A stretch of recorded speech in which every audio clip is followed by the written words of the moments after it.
안녕하세요. 주식하는 개발자 퍼플입니다. 우리는 지난 시간 6번에 걸쳐서 주식 투자의 방향성과 시스템의 중요성에 대한 이야기를 살펴보았습니다.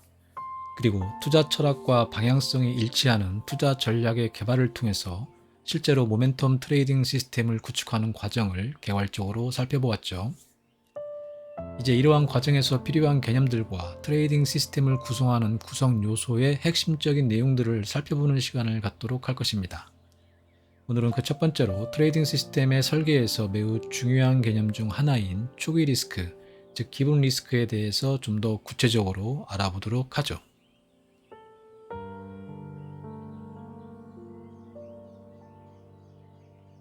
세계적으로 유명한 컨설턴트이자 트레이딩 코치인 반 케이 타프도 이 R값을 그의 저서인 슈퍼 트레이더에서 강조하고 있죠. 그의 말에 따르면 초기 리스크 R은 트레이더가 자신의 리스크를 명확하게 정의하고 관리할 수 있는 기반을 마련해 준다고 해요. 초기 리스크 R은 특정 거래나 투자에서 발생할 수 있는 최대 손실 금액을 의미합니다. 즉, 트레이더가 어떤 포지션을 취할 때 감수할 준비가 되어 있는 손실 금액이 바로 그 초기 리스크죠.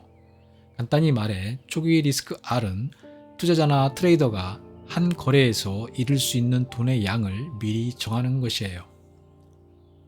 한 트레이더가 어느 회사의 주식을 주당 10만 원에 샀다고 가정해 보겠습니다. 이 트레이더는 9만 5천 원 선에서 손절 매도 주문을 걸어놨어요. 여기서 그의 초기 리스크 값, 즉 R값은 바로 5천 원입니다. 이는 자신이 감수할 수 있는 최대 손실액을 의미합니다. 즉, 이 트레이더는 이 포지션에서 최대 5천 원 정도까지는 감수할 수 있다고 자신의 리스크 수준을 정의한 거죠. 반 케이 타프도 강조했듯이 트레이더들이 이 R값을 명확히 정의하고 관리할 수 있어야 자신의 리스크를 제대로 통제할 수 있는 거죠. 많은 트레이더들은 자신의 운용자금 중 1%를 1R로 설정하고 있습니다. 이는 개인의 리스크 수용 능력에 따라 조정될 수 있으며 트레이딩 전략과 목표에 맞게 리스크를 관리하는 데 중요한 역할을 합니다.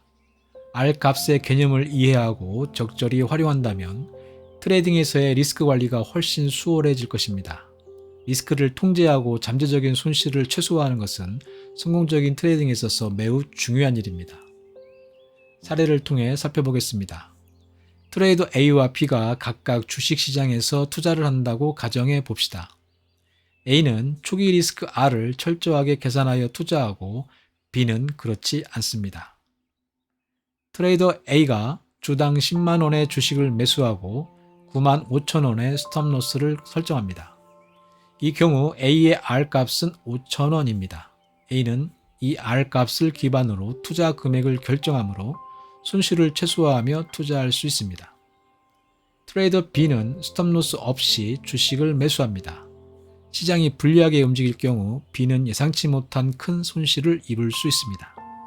이처럼 초기 리스크 R을 설정하는 것은 마치 운전 중에 안전벨트를 매는 것과 같습니다.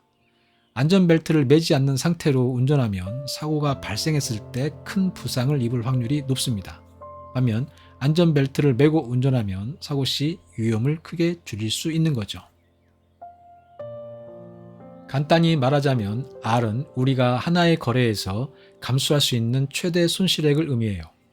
이걸 설정하는 방법 중 하나는 자신의 운용 자금에서 일정 비율을 R로 정하는 건데요.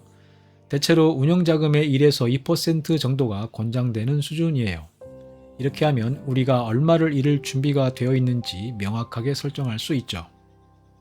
이제 R을 설정하는 구체적인 예를 들어볼게요.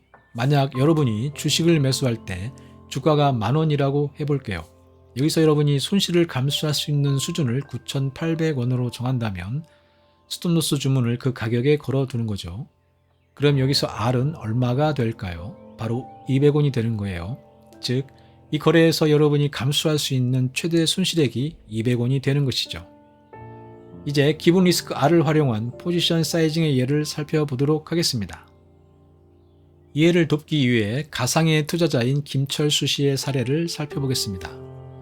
김철수 씨는 총 1억 원의 운용 자금을 가지고 있으며 투자 시 리스크 관리를 위해 기본 리스크 R을 자신의 운용 자금의 1%로 설정했습니다. 따라서 김철수 씨가 하나의 거래에서 감수할 수 있는 최대 손실액은 1억 원의 1%인 100만 원이 되겠죠. 이제 김철수 씨가 어떤 주식에 투자를 고려하고 있다고 가정해 볼게요. 이 주식의 현재 가격은 만 원이며 김철수 씨는 주가가 9,500억 원으로 떨어질 경우 손실을 최소화하기 위해 빠져나올 계획입니다. 즉 김철수 씨의 스톱로스 가격은 9,500원이며 이는 주당 500원의 손실을 의미하죠. 여기서 김철수 씨의 기본 리스크 R인 100만 원을 주당 손실인 500원으로 나누면 김철수 씨가 이 주식에 대해 취할 수 있는 최대 주식의 수를 계산할 수 있어요. 즉, 최대 포지션 사이즈는 기본 리스크 R을 주당 리스크로 나눈 것이죠. 따라서 김철수 씨는 이 주식을 2,000주까지 매수할 수 있어요. 이는 김철수 씨가 설정한 기본 리스크 R을 초과하지 않는 선에서 최대한 많은 수익의 기회를 포착하면서도 시장이 예상과 다르게 움직여 손실이 발생하는 경우 그 손실을 운용자금의 1%로 제한할 수 있게 하죠. 이처럼 기본 리스크 R을 활용한 포지션 사이징은 투자자가 자신의 운용자금 내에서 손실 가능성을 명확히 관리하고 시장의 불확실성 속에서도 체계적이고 합리적인 투자 결정을 내릴 수 있게 도와준답니다.